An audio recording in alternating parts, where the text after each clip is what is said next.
there was a news article. I guess it was a press release from the governor's office, and some people were left with the impression that you were now being excluded from the detail. And can you just, we may as well dispense with that matter first before we go any further. And just wanted your perspective. I know you're a real straight shooter. You have that reputation. So just tell us what's going on. You bet. Chair, so thank you for that.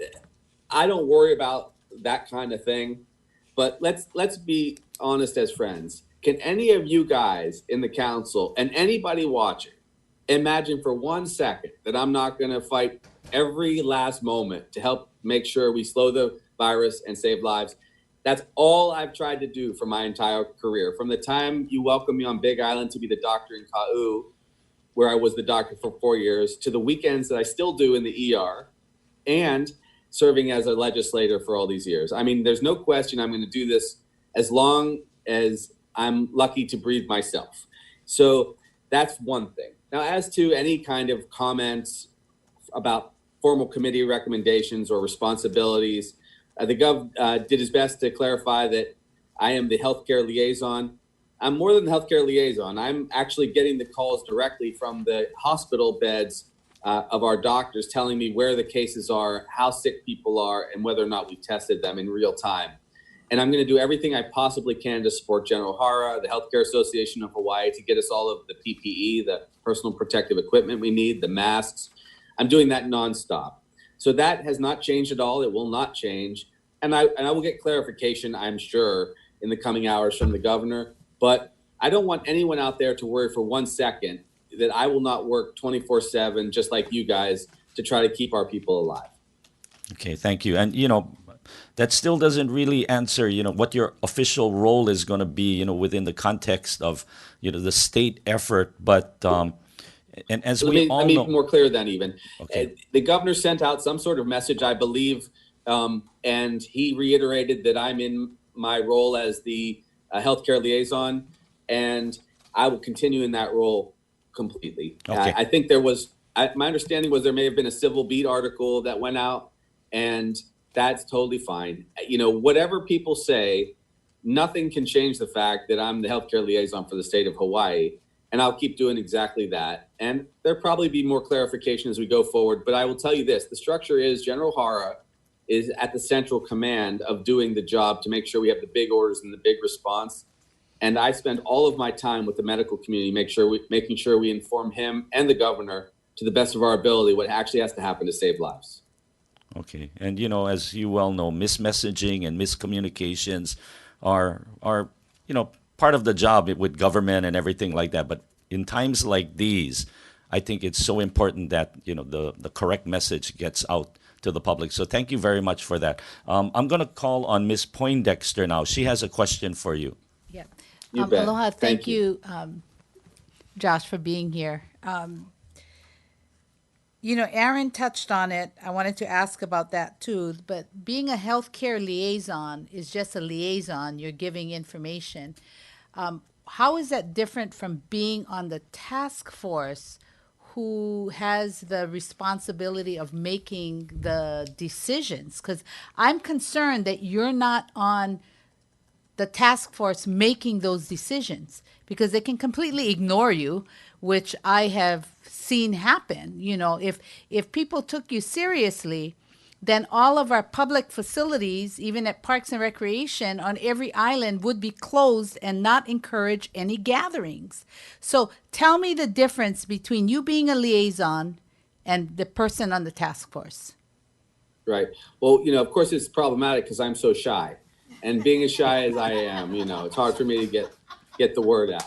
But so here, the interesting thing is, let me clarify some of that for you, Councilwoman. The task force actually was set up by me. I'm running the healthcare task force, and that we have on twice a week with all of the executives statewide. Plus, we have the additional part, whereas we reach out to all of the healthcare providers across the state. So I'm running that, no question. What you're referring to more specifically is the way they structure the command with General Hara is they have a central command. And that is not something that I am currently part of. And I guess we'll get some clarification on that. what has been the process is I do my very best to come up with the exact policy that will save lives. And as I share it, if I don't feel it's being received adequately, I tell the entire planet.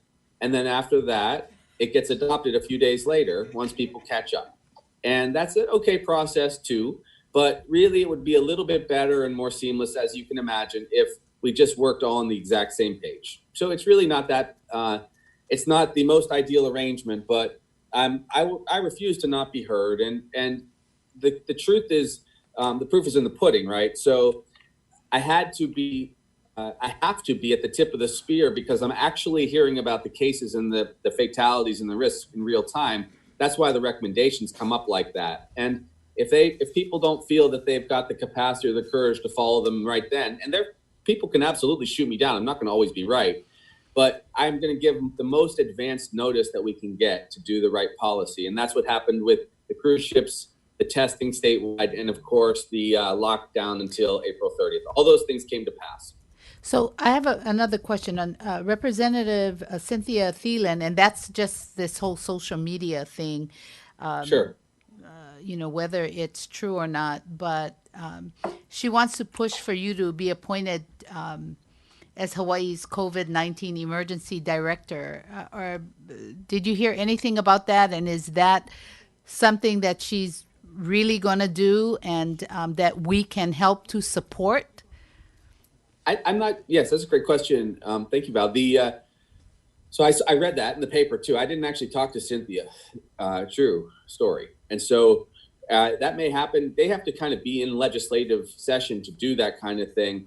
Look, we all read the papers. I'm sure the governor does too. And if he decides to do that, that is totally excellent. And if they decide that that's necessary, that's also fine. I'm prepared to serve in any way. And thank you for that. I'm going to let my colleagues ask, because the reason why I asked that is we need to know, because the people need to support that. If legislation goes in, we need to rally the troops on writing and putting in letters of support. So it's important to know that. So I'm going to try to follow up with our Representative Thielen's office. Thank you very much.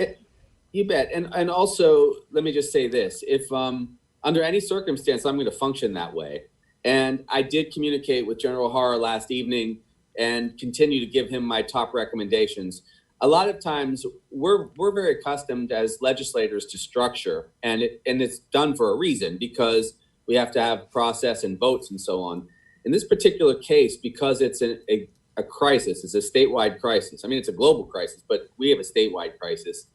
A lot of decisions are being made very, very aggressively and very quickly. And in many cases, it is a quick text message, consensus, and a purchase. For instance, I understand they made a very, very large purchase yesterday for masks and for other protective gear.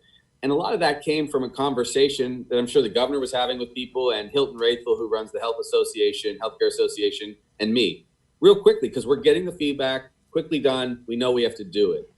It would be simpler. I'm not going to lie to you. I mean, it would be very much simpler if General O'Hara and I were simply taking all responsibility. And the reason for that is then when people make a call to me, they know the order goes in.